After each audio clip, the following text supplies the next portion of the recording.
Hello and welcome back to the European Le Mans Series YouTube channel. I am Nicole, also known as PitStopNic, and I create monthly videos that help you get to know the series better. Last month I covered the foundations that make up the race formats and protocols, and this month I am covering the iconic 24 Hours of Le Mans, the coveted race that all of the ELMS teams and drivers are competing to enter. So stick around if you want to learn more about this iconic 24-hour race that is fast approaching and will be taking place between June 12th and 15th this year. The 24 Hours of Le Mans, created in 1923, is often considered the greatest endurance race in the world. It's held in the Sarthe region of France in June and is usually in the 24th week of the year. The 24 Hours of Le Mans is a race within the FIA World Endurance Championships, also known as WEC, which was created in 2012. It is often regarded as the pinnacle of endurance racing and is a global series that pushes both the cars and the drivers to their absolute limits across a mixture of 6, 8, 10 and 24-hour races.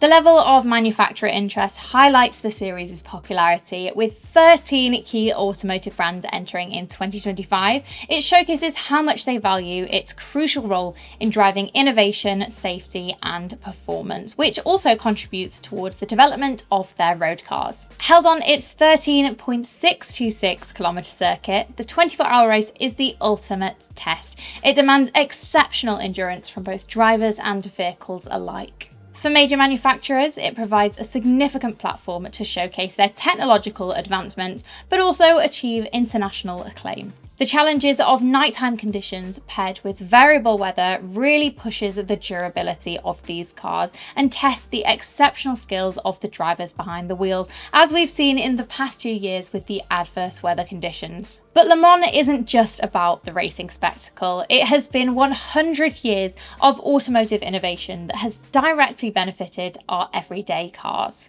Technologies that we rely on daily, like fog lamps, radial tyres, LED headlights and turbocharging, have all been tested and perfected during this grueling 24-hour race. Now, as for the competitors, there are 62 entrants in total, and those are made up from a combination of teams, those from the FIA World Endurance Championship, invitations from other championships, and those selected from the committee. There are 3 categories racing, and those are as follows. First up, we have Hypercar, which was introduced back in 2021 and is the top endurance class. Hypercar sees professional teams racing either LMH or LMDH prototypes, and these can be either hybrid or non-hybrid. These compete in both the FIA WEC and IMSA and have regulations focused around a level playing field and controlled costs, and can be identifiable by their red numbers. Next up, we have the LMP2, which is very familiar as seen in the ELMS.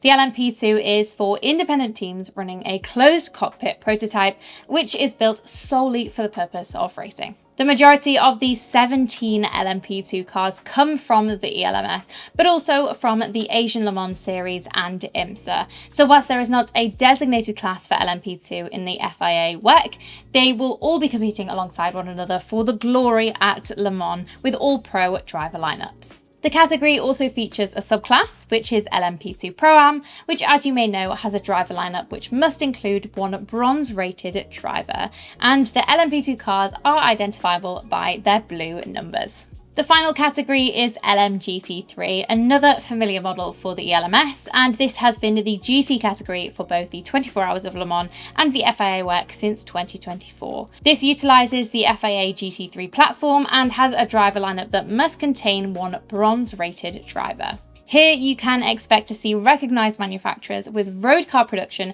represented by private teams, and these cars are identifiable by their green numbers. So as you may already know, the European Le Mans Series is not just about competing for European glory, but also for an automatic invitation to the following year's 24 Hours of Le Mans. So let me explain which positions in each category are granted an automatic invitation to race. So first up, we have the winner and runner-up of the LMP2 category. We also have the winner of the LMP2 Pro-Am category. And then we have the winner of the LMP3 category, who will get an automatic invitation to the LMP2 category in Le Mans. For example, the RLR Sport team won the LMP3 category in 2024, so they will be racing at Le Mans this year with an Oreca 07 LMP2. And the winners of the LMGT3 category will also have an automatic invitation. So with the remaining vacant positions, the selection committee will choose other teams based on their records to fill those spots, which is why we see other ELMS teams racing in the 24-hour race, even if their finishing position within the championship standings did not qualify them for an automatic invitation. In 2025, we will see 18 ELMS cars competing, that is 15 LMP2s and 3 LMGT3s competing in the 24 hours of Le Mans. So it is worth noting that the circuit to 24R isn't a fully permanent racetrack, and there are significant portions that are everyday roads which will of course be closed to the public and to traffic during the duration of Le Mans week. Scrutineering, known locally as Le Passage, is the mandatory technical inspection that all competing cars must undergo ahead of racing in the 24 hours of Le Mans. Uniquely, this process isn't actually held at the circuit, but it's held in the city centre, which allows the public to get close to the cars and the drivers. The build-up to the 24 hours of Le Mans in the city centre is a big part of the experience. First up, we have the procession, which is a showcase of all of the different categories competing in the race and allows the public to see the different types of machinery that will be tackling this legendary circuit. The Sunday prior to the race sees a crucial testing day, which is especially vital for the rookies. It gives them enough time behind the wheel of the car to really familiarise themselves with the circuit and the unique layouts of the track. And all of these build-up events happen the weekend before the official 24-hour race week begins. Now let's talk qualifying.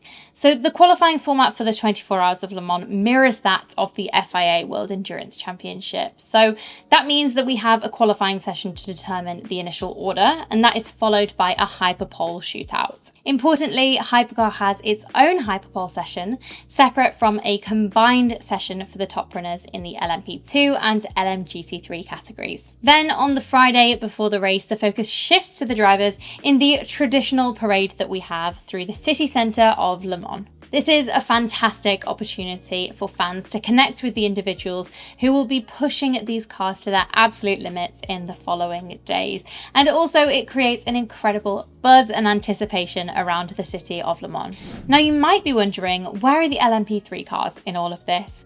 Well, there's a very action-packed weekend at Le Mans, including ELMS Support Series, the Michelin Le Mans Cup, where we will see the LMP3 cars running. Road to Le Mans is round 3 of the Michelin Le Mans Cup and is considered the highlight of the series.